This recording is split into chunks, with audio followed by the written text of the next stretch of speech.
नमस्कार प्यारे साथियों। पिछली क्लास में हम मालदेव और शेरशाह सूरी के बीच किस प्रकार से संघर्ष हुआ और कैसे शेरशाह सूरी गिरिशमेल युद्ध में जीता, मालदेव पराजित हुआ और फिर कालिंजर युद्ध में शेरशाह सूरी की मृत्यु का होना और वापस मालदेव के द्वारा और जोधपुर दुर्ग पर अधिकार कर लेना, ये सब कुछ हमने देख लिया था विद्यार्थियों। उसके बाद अब हम आज की क्लास में पढ़ेंगे चंद्रसेन, जो कि जोधपुर के शासक थे, वही मालदेव के बाद बनेंगे चंद्रसेन। और चंद्रसेन का संघर्ष होगा मुगल शासक अकबर के साथ। अब देखिए बीच में ये अकबर यानी कि मुगल शासक कैसे आ गए। अभी तो पिछली क्लास में हमने देखा अफगान थे, अफगान शासक शेरशाह सूरी थे और वापस ये मुगल कैसे आए, और ये छोटी सी कहानी है, मैं आपको बोल के बता देता हूँ। वैसे तो मूल रूप से जब हम राजवंश पढ़ेंगे तब जाके समझ में आएगी, लेकिन फिर भी मैं एक कनेक्शन आपका बैठा देता हूँ ताकि आपको क्लास बोरिंग ना लगे और पूरी चीज़ें आराम से जो है समझ में आ सकें, है ना। तो पहले तो मैं हेडिंग डाल देता हूँ कि हम पढ़ेंगे क्या। हम पढ़ेंगे विद्यार्थियों चंद्रसेन व अकबर, है ना। चंद्रसेन व अकबर दोनों के बीच क्या संबंध रहते हैं। चंद्रसेन को मारवाड़ का प्रताप कहा जाता है, क्योंकि जिस प्रकार महाराणा प्रताप ने और अकबर की अधीनता स्वीकार नहीं की, उसी प्रकार चंद्रसेन ने भी और जो है मुगलों की यानी कि अकबर की अधीनता स्वीकार नहीं की थी, है ना। अब देखिए विद्यार्थियों, मैं बताऊं आपको सॉरी, मुगल बादशाह, मुगल वंश की स्थापना किसने की? बाबर ने की, है ना। मुगल वंश के संस्थापक कौन थे? बाबर थे, है ना। बाबर का काल 1526 से और 1530 तक रहा। इसके बाद 30 क्या बाबर, हाँ 30 रहा, है ना। उसके बाद हुमायूं शासक बना। इसके बाद कौन बना? हुमायूं शासक बना, है ना। और हुमायूं शासक रहा 1530 से और 1540 तक रहा। और उसके बाद बीच में जो गैप आया वो सूर शासकों का आया, सूर शासक, है ना। सूर शासक रहे और उसके बाद सूर शासकों को 1555 में, 55 और 56 में, 1555 की ही बात है विद्यार्थियों।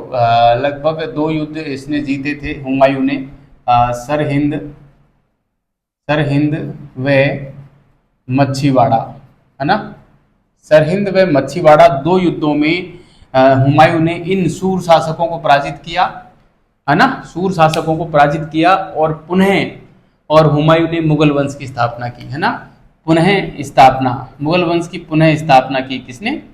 पुनः स्थापना मुगल वंश की कब? ये की थी 1556 ईस्वी में, ठीक है। 1556 ईस्वी में पुनः स्थापना की, लेकिन 1556 में ही और हुमायूं की डेथ हो जाती है। और हुमायूं का पुत्र था सॉरी अकबर, है ना। हुमायूं की मृत्यु हो जाती है कब? 1556 में ही। तो इसके बाद जो शासक बना वो बना मुगल शासक। कौन बना? मुगल शासक अकबर बना, है ना। मुगल शासक अकबर बना, ठीक है। तो आप समझ गए होंगे कि अकबर कैसे शासक बना। तो ये पूरी कहानी थी।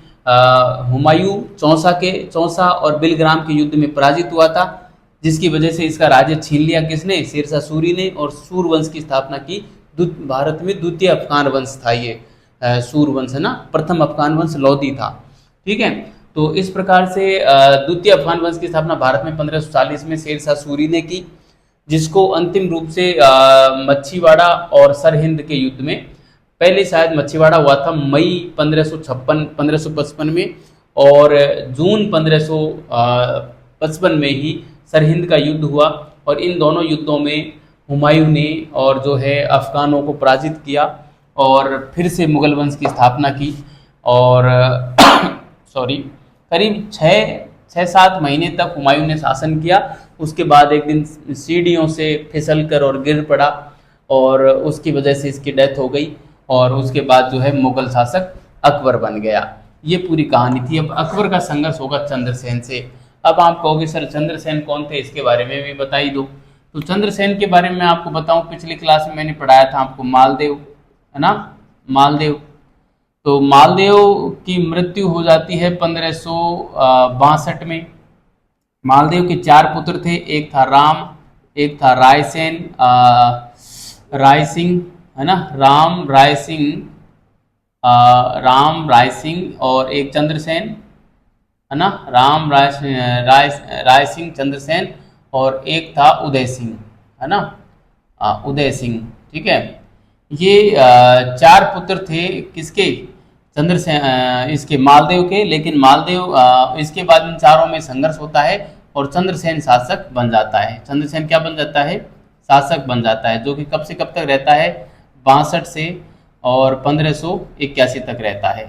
ठीक है, तो ये आपको दोनों की कहानी समझ में आ गई होगी। अब अकबर जो शासक बनता है विद्यार्थियों 1556 से और 1605 तक अकबर रहता है। तो इस प्रकार से हम देखते हैं कि अकबर के कार्यकाल में और इसका संपूर्ण कार्यकाल समाहित हो जाता है चंद्रसेन का ना, यानी कि चंद्रसेन के शासक बनने से पहले अकबर शासक बन गया और चंद्रसेन की डेथ होने के बाद भी अकबर शासक बना रहा। तो कहने का मतलब चंद्रसेन के संपूर्ण शासन काल में दिल्ली का शासक मुगल बादशाह अकबर था। ठीक है, और अकबर चूंकि महत्वाकांक्षी शासक था, सुलह ए कुल की नीति पर अपने काम करने वाला व्यक्ति था। पहले तो सॉरी पहले तो दूत मंडल भेजता था शांति दूत के रूप में, कि आप मेरी अधीनता स्वीकार कर लो, और कोई अधीनता स्वीकार नहीं करता था तो फिर उसके ऊपर अभियान भेजता था, है ना। तो इस प्रकार से इन दोनों के बीच में संघर्ष होगा और क्या संघर्ष की कहानी रहेगी वो मैं आपको अब बताने वाला हूँ। ये एक बेसिक कंसेप्ट है, आप समझ गए होंगे विद्यार्थियों पूरा। ये देखो, जब मध्यकाल पढ़ाऊंगा ना तब मैं इन युद्धों के बारे में, सरहिंद है, मच्छीवाड़ा है, और भी मैंने कई नाम लिए जैसे बिलग्राम है, चौसा है, डिटेल से बात करेंगे। लेकिन यहाँ पे मैं केवल आपको एक कंसेप्ट दे रहा हूँ, एक बेसिक पृष्ठभूमि इन दोनों की समझा रहा हूँ, ताकि आपको जो है टॉपिक अच्छे से समझ में आ सके। ठीक है, देखो मेरी क्लास को कोई बंदा जिसने आज तक इतिहास नहीं पढ़ा वो भी समझ सकता है। कारण क्या है कि मैं जीरो से शुरू करता हूँ, है ना, और शून्य से शिखर तक ले जाता हूँ। प्रोफेसर की एग्जाम भी सीधा पास कर सकता है जिसने कभी भी इतिहास नहीं पढ़ा हो और मेरी क्लास देख रहा है, तो मैं इतना मादा रखता हूँ कि वो प्रोफेसर की एग्जाम में पास कर लेगा, बशर्ते कि वो मेरे द्वारा पढ़ाए गए कंटेंट से सवाल गलत ना करे बस, और अपनी एक अंडरस्टैंडिंग भी डेवलप करे। ये नहीं कि लाइन बाय लाइन शब्दों को तो रट्टा मार लिया, लेकिन मैं जो मुख से बोल रहा हूँ उसको समझने पे वो फोकस नहीं रख रहा। तो मैं जो मुख से बोलता हूँ उसको भी गौर से सुनो, समझो कि मैं क्या कहना चाह रहा हूँ, और फिर मैंने क्या बात लिखी है, किस प्रकार से मैंने, देखो अब यहाँ पे संकेत के द्वारा समझा दिया, है ना, जैसे ये समझा दिया, इस प्रकार से चीज़ें जो हैं आसान हो जाती हैं, है ना। तो आप कॉपी में भी लिखा करो, इन चीज़ों को भी लिख लिया करो। मैं तो इसको मिटा ही दूंगा, लेकिन आप भी जो है लिख सकते हो इसको, है ना। वैसे मैं इनके बारे में डिटेल से बात करूंगा आगे आगे, मतलब जब मेडाइवल हिस्ट्री पढ़ाऊंगा तब जाके बात करेंगे। ठीक है तो अब ये पूरी कहानी तो मैंने आपको बताई दी, किस प्रकार से इनके बीच में संघर्ष होगा। तो मैं सीधा चंद्रसेन का एक बेसिक परिचय में करवा देता हूँ, और चंद्रसेन को पहले शासक बना देते हैं ताकि फिर ये अकबर से अच्छे से लड़ सके, है ना। ठीक है, तो एक परिचय में मैं विद्यार्थियों लिखना प्रारंभ करता हूँ। परिचय में चंद्रसेन के बारे में हम लिखेंगे परिचय, है ना। तो परिचय में साथियों हम लिखेंगे सॉरी परिचय में मैं लिखता हूँ, क्या लिखेंगे, मालदेव की मृत्यु के बाद,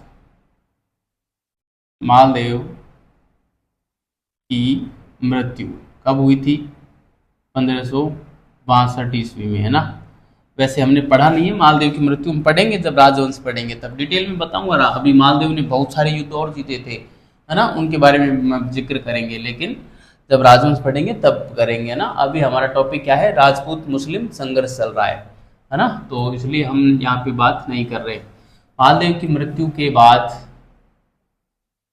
बाद उसके 4 पुत्रों में मालदेव के कितने पुत्र थे बताइए। कल मैंने बताया था मालदेव की कितनी रानियां थी, कितने पुत्र थे बताइए कमेंट बॉक्स में कमेंट करके, ठीक है। सॉरी, मालदेव की मृत्यु के बाद उसके 4 पुत्रों में उत्तराधिकारी संघर्ष हुआ। उत्तराधिकारी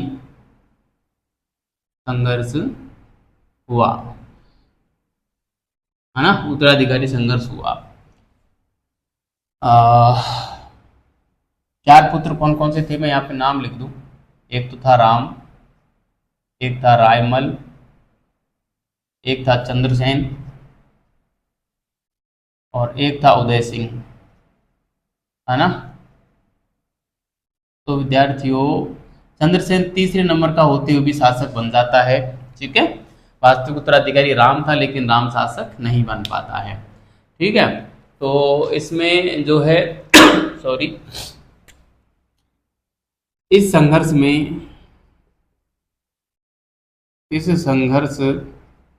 में निम्नलिखित युद्ध लड़े गए, निम्नलिखित युद्ध लड़े गए, है ना।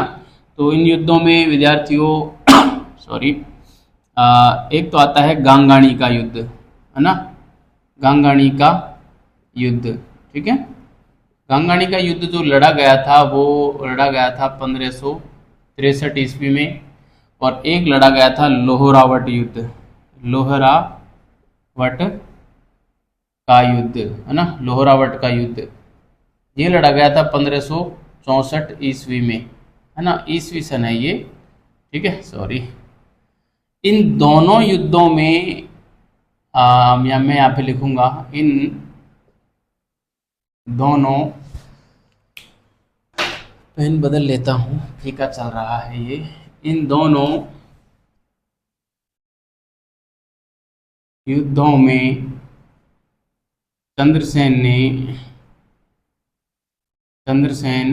ने उदय सिंह को पराजित किया, उदय सिंह को पराजित किया, ठीक है, उदय सिंह को पराजित किया, ठीक है। तो उदय सिंह यहाँ पे पराजित हो जाता है सॉरी। और विद्यार्थियों, एक युद्ध और होता है नाडोल का युद्ध, नाडोल युद्ध, है ना, नाडोल युद्ध ये 1564 में होता है। और इस युद्ध में इसमें चंद्रसेन ने राम को पराजित किया, है ना, राम को पराजित किया, वह राम को पराजित किया, ठीक है, इस प्रकार से राम को पराजित किया। और मतलब इसमें जो है चंद्रसेन शासक बन जाता है ना, इस प्रकार से इस उत्तराधिकारी संघर्ष में। अपन यहाँ पे लिख लेते हैं एक बात, यहीं पे लिख देते हैं, चलो, ठीक है। इस उत्तराधिकारी संघर्ष में चंद्रसेन मारवाड़ शासक बन जाता है, मारवाड़ शासक बन जाता है, मारवाड़ शासक बन गया। ये जो राम था, ये राम नाराज होकर चला गया किसके पास, अकबर के पास, है ना। मैं आगे इसी में लिखता हूं, राम नाराज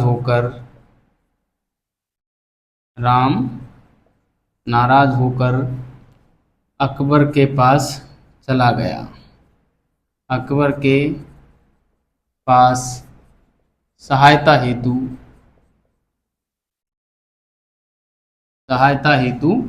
चला गया, है ना, अकबर के पास सहायता हेतु चला गया। अब अकबर ने हुसैन कुली खां के नेतृत्व में सेना भेज दी, है ना। अकबर को क्या चाहिए था, बहाना। अकबर ने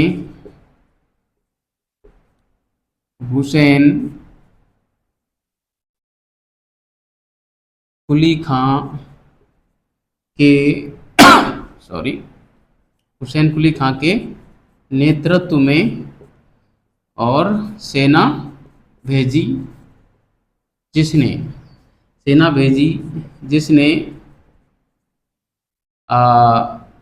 जोधपुर दुर्ग पर अधिकार कर लिया, जिसने जोधपुर दुर्ग पर अधिकार कर लिया, अधिकार कर लिया। चंद्रसेन का क्या हुआ? चंद्रसेन भागकर आ, चंद्रसेन भागकर चंद्रसेन भागकर भाद्राजून चले गए। भाद्राजून ये जालोर में पड़ता है विद्यार्थियों। भाद्राजून चले गए, ठीक है। चंद्रसेन कहाँ चले गए? भाद्राजून चले गए, ठीक है विद्यार्थियों। काफी इंपॉर्टेंट बात है, ये सवाल कई बार पूछते हैं किसको भेजा था, है ना। ये राम की सहायता के लिए, और जो है अकबर ने किसको भेजा था, ये नाम आप विशेष रूप से ध्यान रखेंगे। कई बार जो है यहाँ से सवाल जो है बन जाता है, ठीक है।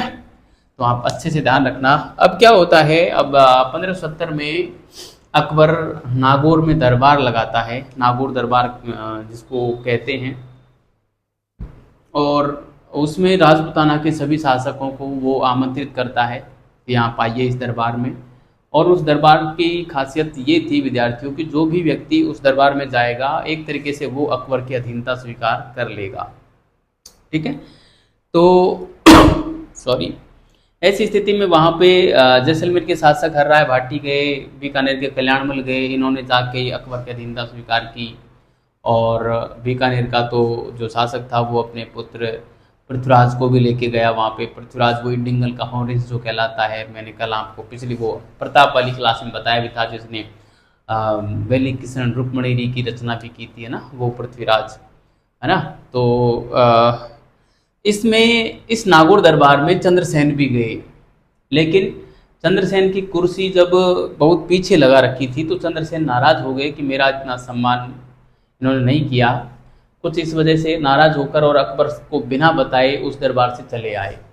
जब बिना बताए उस दरबार से चले आए तो अकबर नाराज हो गया, और अकबर ने फिर चंद्रसेन के पीछे एक और अभियान खान ए कलां के नेतृत्व में भेजा, है ना। तो वहाँ से जो है चंद्रसेन जो है सीधे भाद्राजून चले जाते हैं ना, वो कहानी हम आगे पढ़ेंगे। तो पहले मैं इस बात को लिख देता हूँ, ठीक है। सॉरी, अब मैं यहाँ पे अगले पॉइंट के रूप में मैं लिखूंगा कि 1570 में अकबर ने नागौर दरबार लगाया।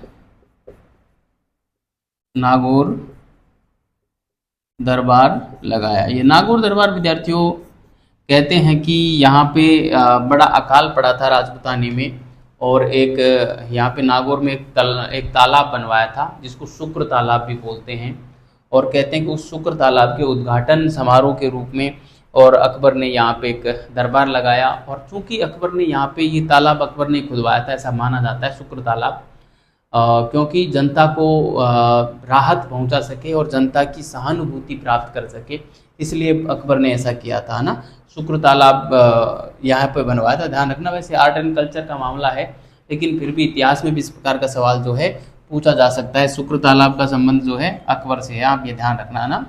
शुक्र तालाब मैं यहाँ पे ब्रैकेट में लिख देता हूँ, केवल शुक्र तालाब, ठीक है। आप इसकी कहानी जरूर पढ़ना, शुक्र तालाब की एग्जाम में पूछी जा सकती है, ठीक है। सॉरी, लगाया। इसमें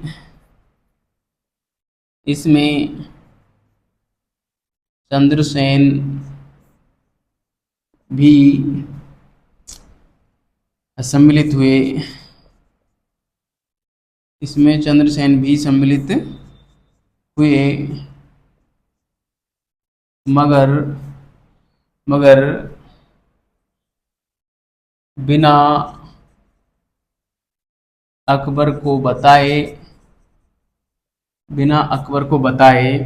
इस दरबार से, बिना अकबर को बताए इस दरबार से चले आए।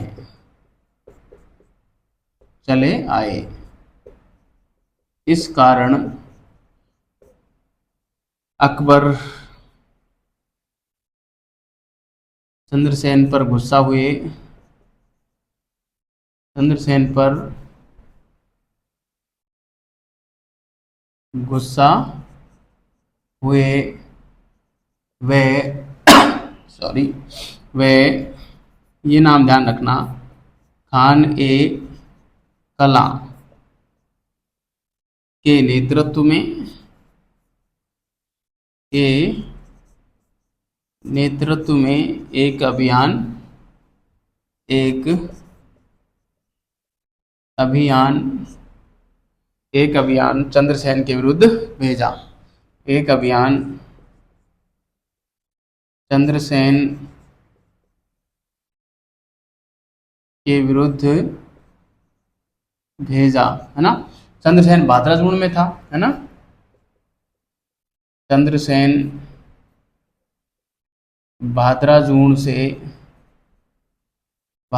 से कहाँ चला गया? सिवाना चला गया। भाद्राजूण से सिवाना किले में चला गया और यह अभियान असफल रहा, है ना। भाद्राजूण किले में चला गया, यह अभियान असफल रहा। यह अभियान असफल रहा, है ना। असफल क्यों? क्योंकि इनको चंद्रसेन को पकड़ने ये अभियान भेजा था। अब सोचिए, हजारों की संख्या में ये अभियान भेजते थे तो कितना, 1000 लोगों को आप सैलरी देते हो तो कितनी बड़ी सैलरी होगी। और वो सेना जब अपना काम ही पूरा नहीं करके आई तो इनको, अकबर को कुछ नहीं मिलता था और अकबर को जेब से इतना सारा पैसा इनको देना पड़ता था। खाने पीने के लिए भी इनकी व्यवस्था करनी पड़ती थी। इनको घोड़े और रथ वगैरह दिए जाते थे, तलवार अस्त्र शस्त्र दिए जाते थे, तो जम के खर्चा होता था। इसलिए इन अभियानों को असफल माना जाता था। और चूंकि सामने वाला यदि पकड़ में आ गया ना तो फिर सारा हर्जाना उससे वसूल लेते थे ये लोग, है ना। इसलिए वो उसकी भरपाई कर लेते थे, लूट लेते थे, है ना। लूट के माल को खुम्स बोला जाता था, ठीक है। तो वो सारी चीजें होती थी, है ना। अब चंद्रसेन सिवाना चले गए और ये अभियान असफल हो गया। अब यहाँ से सिवाना पे 3 अभियान जो है अकबर भेजेगा, है ना, ठीक है। अब मैं यहाँ पे एक लाइन और लिख देता हूँ, फिर अगली स्लाइड पे चलेंगे हम। अब अकबर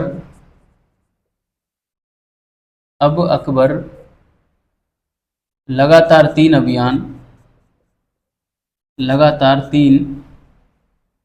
अभियान सिवाना पर भेजेगा, सिवाना पर भेजता है,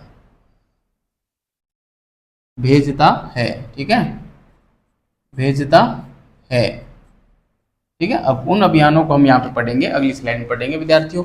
मैं इसको मिटा देता हूँ, ठीक है, मैं इसको मिटा देता हूँ, ठीक है। तो आप इसको अच्छे से जो है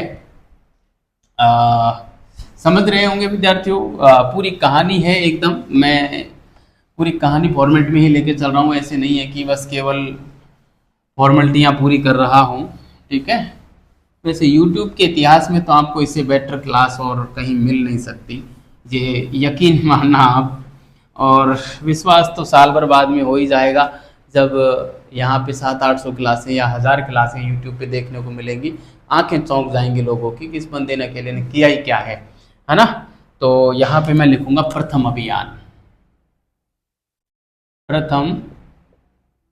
अभियान, ठीक है।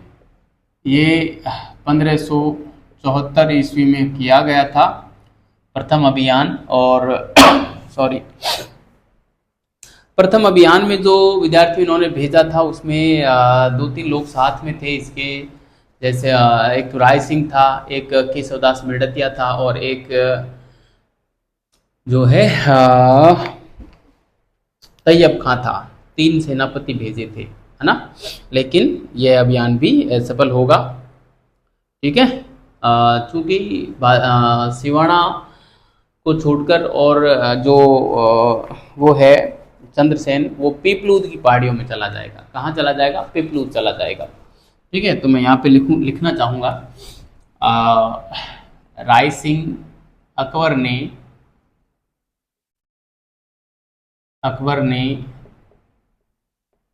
राय सिंह, ये बीकानेर के राठौड़ शासक हैं, राठौड़ों के विरुद्ध ही जा रहे हैं ना। बीकानेर अकबर ने राय सिंह, केशवदास मेड़तिया, केशव दास मेड़तिया व तैयब खां के नेतृत्व में तैयब खां के नेतृत्व में एक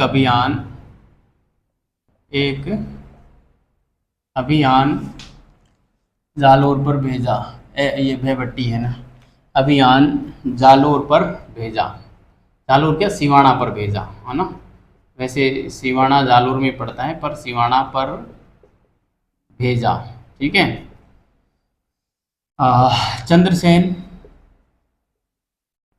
चंद्रसेन जो है किले का जो भार है वो पत्ता को सौंपकर और स्वयं चले जाते हैं, पिपलूद चले जाते हैं, है ना। चंद्रसेन किले का भार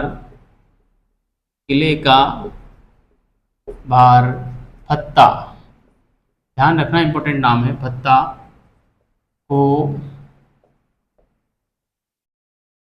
सौंप कर पिपलूद चले जाते हैं। पिपलूद चले जाते हैं। अभियान असफल हुआ। अभियान असफल रहा। ठीक है। अभियान क्या हुआ, असफल रहा। ठीक है। दूसरा अभियान भेजा जाएगा विद्यार्थियों, देखिए ये पहला अभियान था। दूसरा अभियान ये 1575 ईस्वी में हुआ, दूसरा अभियान।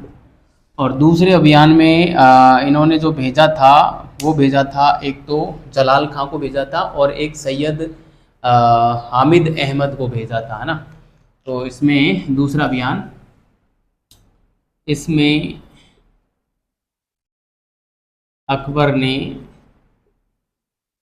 अकबर ने जलाल खां व सैयद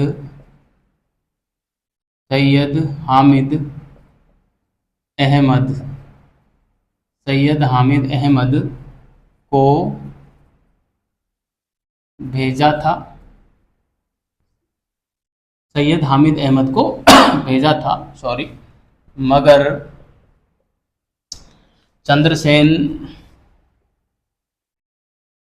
चंद्रसेन देवी सिंह की सहायता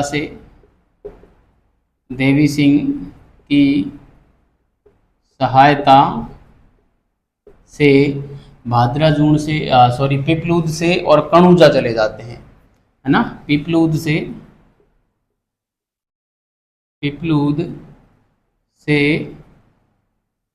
कणुजा चले जाते हैं। अतः यह अभियान भी असफल होता है।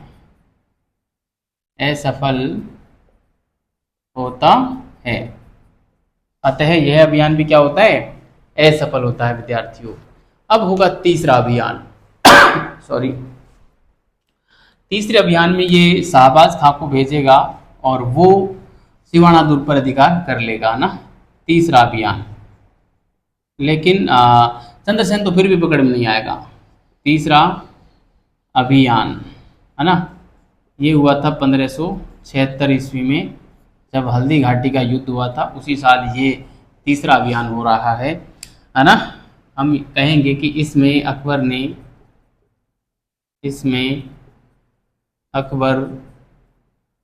ने किसको भेजा, शाहबाज खां को भेजा। ये नाम इंपॉर्टेंट है विद्यार्थी, ध्यान रखना। जितने भी सेनापति के नाम लिखाए हैं ना, वो सारे नाम इंपॉर्टेंट हैं, याद रखना। ठीक है। सॉरी, इसमें अकबर ने शाहबाज खां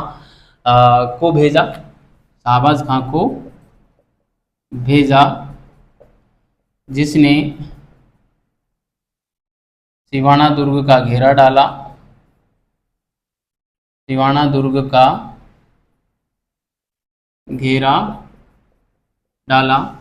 सिवाना दुर्ग का यहाँ पे जो है घेरा डाल देते हैं। और घेरा इतना मजबूत था कि चंद्रसेन को और अब सिवाना छोड़कर यहाँ से भगना पड़ा और वो पोखरण चला गया, है ना। डाला चंद्रसेन चंद्रसेन सिवाना छोड़कर सिवाना छोड़कर पोखरण चला जाता है। पोखरण चला जाता है। इस प्रकार शाहबाज खां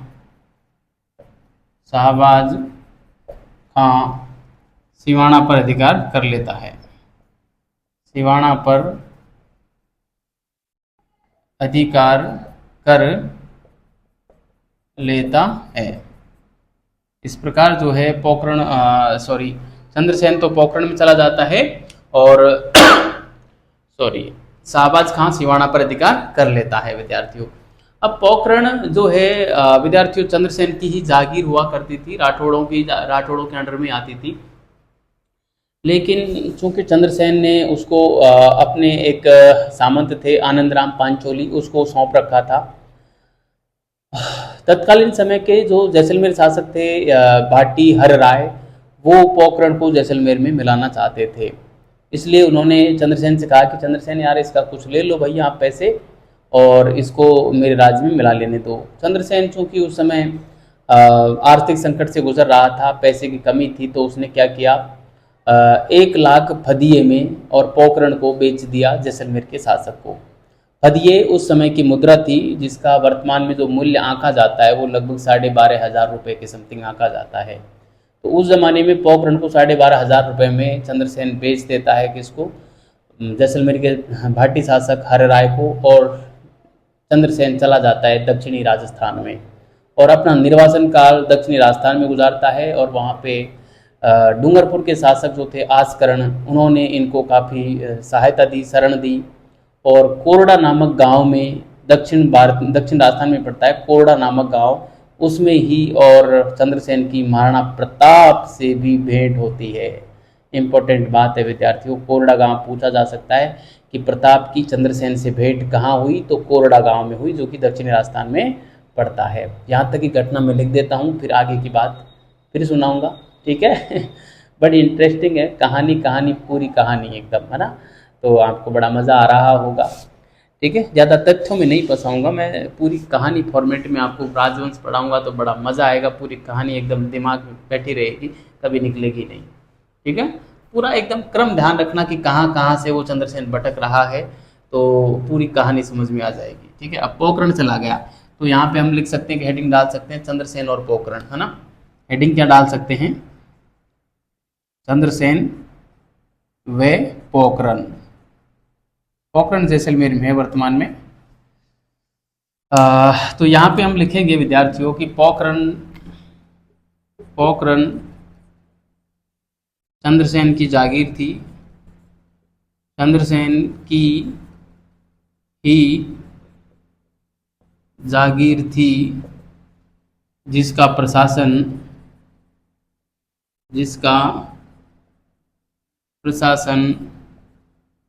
आनंद राम पंचोली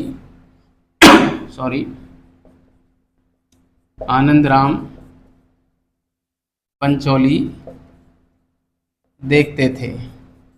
कौन देखते थे, आनंद राम पंचोली देखते थे। जैसलमेर शासक भाटी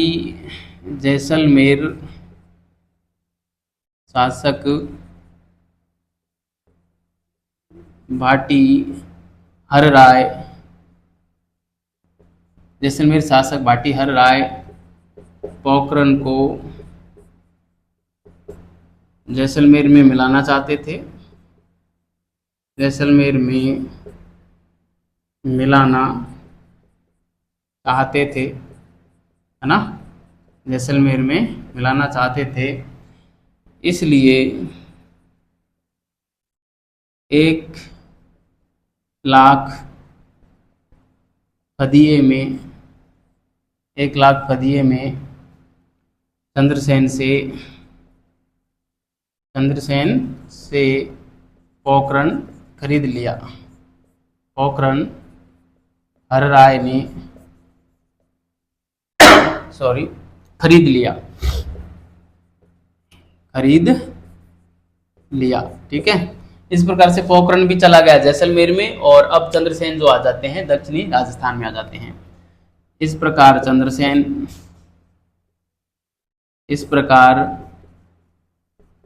चंद्रसेन दक्षिणी राजस्थान आ जाते हैं। ठीक है, ये 1 लाख फदिये का वर्तमान में यदि मूल्य निकालें तो विद्यार्थियों ये 12,500 रुपये आता है। ठीक है, वर्तमान मूल्य इतना आता है। अब दक्षिणी राजस्थान में चंद्रसेन आ जाते हैं, और दक्षिण राजस्थान के शासक थे डूंगरपुर के महारावल आस्करण, वो उनको शरण देते हैं, है ना। मैं यहाँ पे आगे लिखना चाहूँगा, डूंगरपुर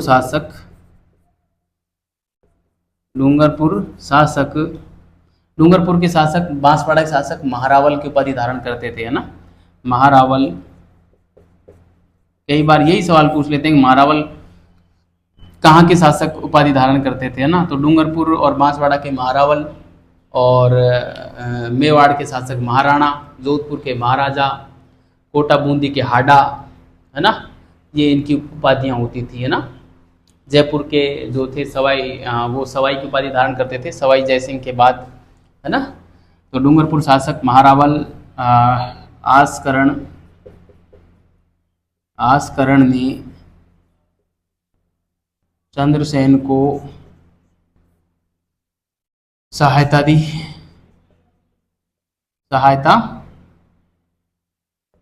है ना, सहायता दी। कोरडा नामक गांव में, ये गांव का नाम ध्यान रखना, कोरडा नामक गांव में चंद्रसेन व प्रताप की, महाराणा प्रताप है ये, है ना, चंद्रसेन व महाराणा प्रताप की भेंट हुई, है ना। चंद्रसेन व महाराणा प्रताप की भेंट भी कोरडा नामक गांव में हुई थी। अब विद्यार्थियों इस प्रकार से जो है ये बात बनी यहाँ पे, लेकिन एक दिन हुआ क्या, एक दिन क्या हुआ कि जो सोजत था, सोजत पाली में पड़ता है वर्तमान में, सोजत को अकबर ने खालसा भूमि में कन्वर्ट कर दिया, है ना। सोजत को जब खालसा भूमि में कन्वर्ट कर दिया तो वहाँ के जो राठौड़ सरदार थे वो नाराज हो गए अकबर से, और चंद्रसेन को बुलावा दिया कि चंद्रसेन आइए आप और सोजत को वापस छुड़वाइए, ये तो अकबर जो है इसको खालसा भूमि में बदल दिया है। खालसा भूमि का बदलने का मतलब होता है विद्यार्थियों सीधा केंद्र के नियंत्रण में कर देना, वहाँ पे कोई शासक नहीं रखकर और सीधा उसको केंद्र में नियंत्रण कर देते हैं ना, तो वो खालसा भूमि कहलाती है ना। खालसा भूमि क्या होती है, केंद्र के नियंत्रण वाली भूमि, सीधी सी बात है।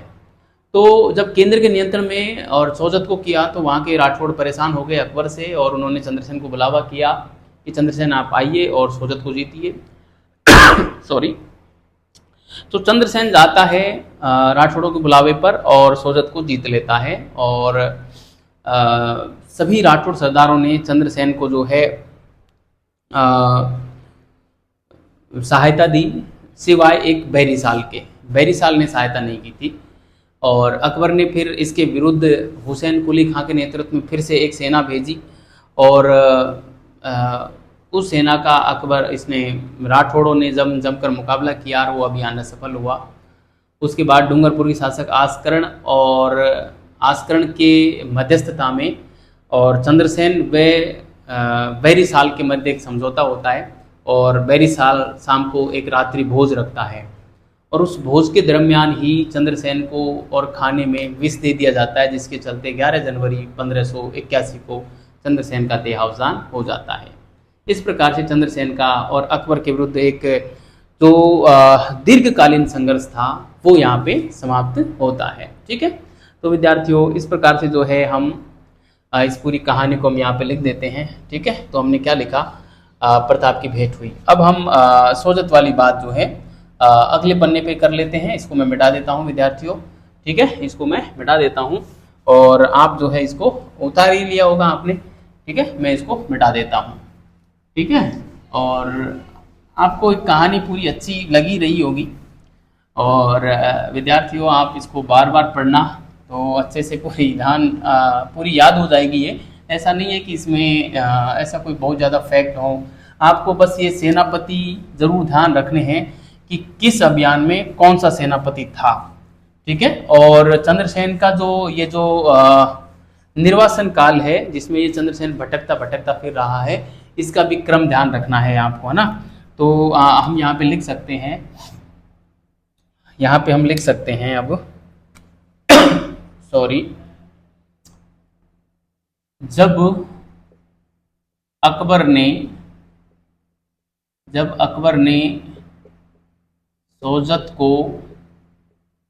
सोजत पाली में पड़ता है ना, सोजत को खालसा घोषित किया, खालसा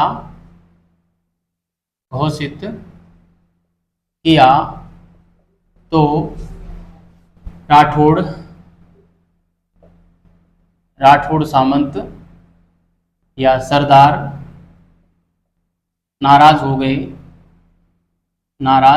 गए तथा चंद्रसेन को अकबर के विरुद्ध बुलावा भेजा तथा चंद्रसेन को अकबर के विरुद्ध बुलावा भेजा, है ना। चंद्रसेन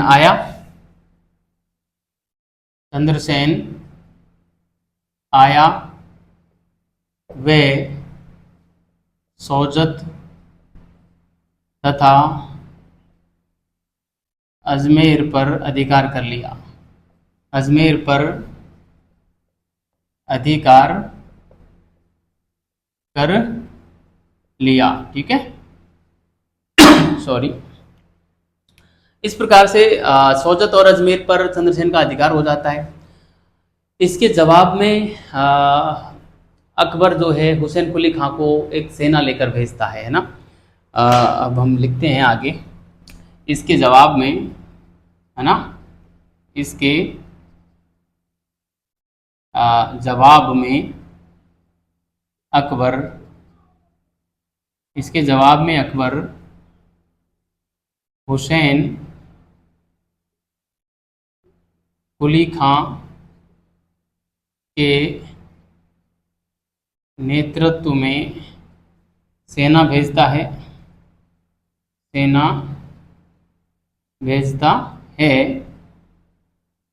जिसे चंद्रसेन असफल कर देता है, जिसे चंद्रसेन असफल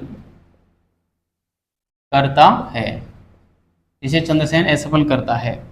ठीक है, इसमें चंद्रसेन का सभी राठौड़ सरदारों ने साथ दिया सिवाय बैरीसाल के, है ना। इसमें चंद्रसेन का बैरीसाल के अलावा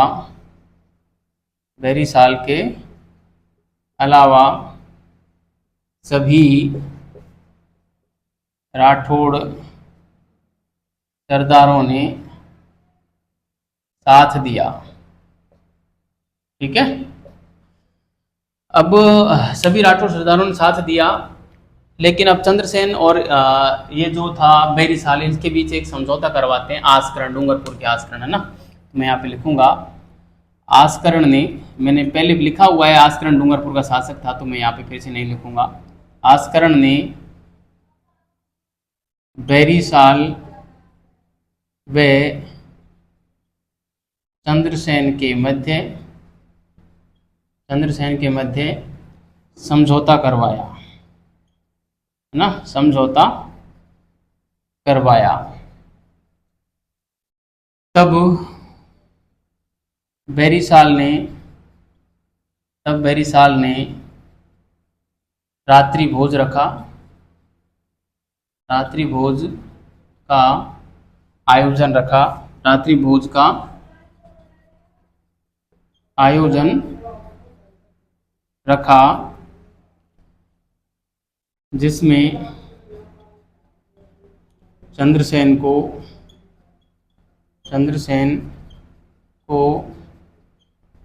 भोजन के साथ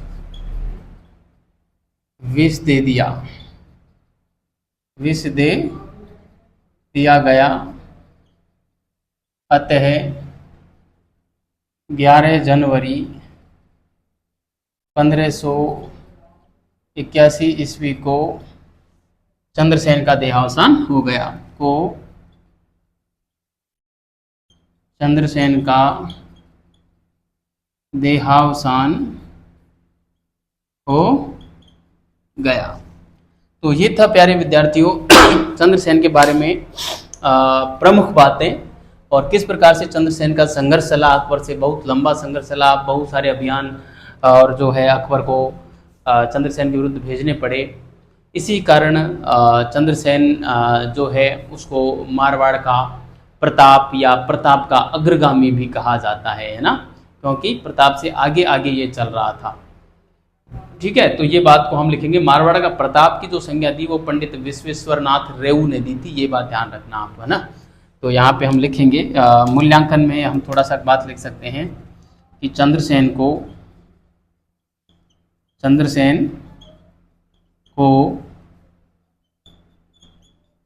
मारवाड़ का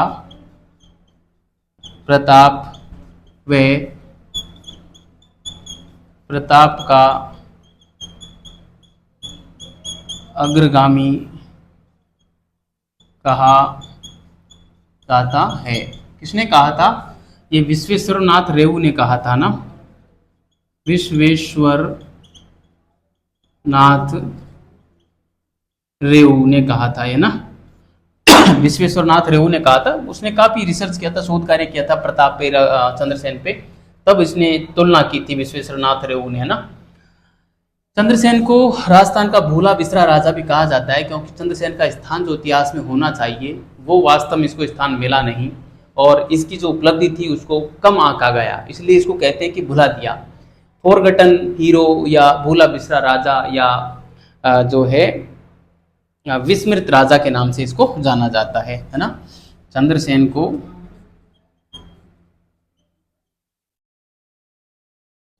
को राजस्थान का भूला बिसरा राजा,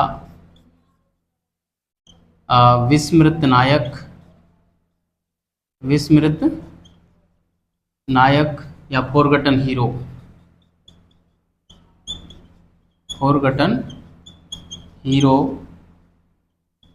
कहा जाता है,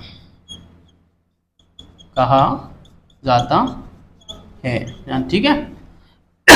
फॉरगटन हीरो कहा जाता है। तो इस प्रकार से जो है ये पूरी कहानी थी विद्यार्थियों। संपूर्ण बातें आपको एक एक ध्यान रखनी है। मैं अब एक तथ्य और लिख देता हूँ, किस प्रकार से इसकी यात्रा रही थी चंद्रसेन की। कई बार वो यात्रा का क्रम पूछ लेते हैं ना। तो देखो, नागौर दरबार से उसकी यात्रा प्रारंभ होती है। नागौर दरबार 1570 से वो भागा, और नागौर से कहाँ गया वो? भादराजून गया, है ना, भादराजून गया। भादराजून से फिर वो गया था पिपलूद गया, है ना, पिपलूद गया। पिपलूद से फिर कहाँ गया वो? कणूजा गया। पिपलूद से कहाँ गया? कणूजा गया। कणूजा से वापस कहाँ गया? सिवाना गया, है ना। कणूजा से सिवाना गया। सिवाना से फिर कहाँ गया? पोखरण गया, है ना। सिवाना से पोखरण गया। पोखरण से दक्षिणी राजस्थान गया। पोखरण से दक्षिणी राजस्थान गया, और दक्षिणी राजस्थान से वो कहाँ गया? सोजत पाली, सोजत प्लस अजमेर, है ना, सोजत प्लस अजमेर गया।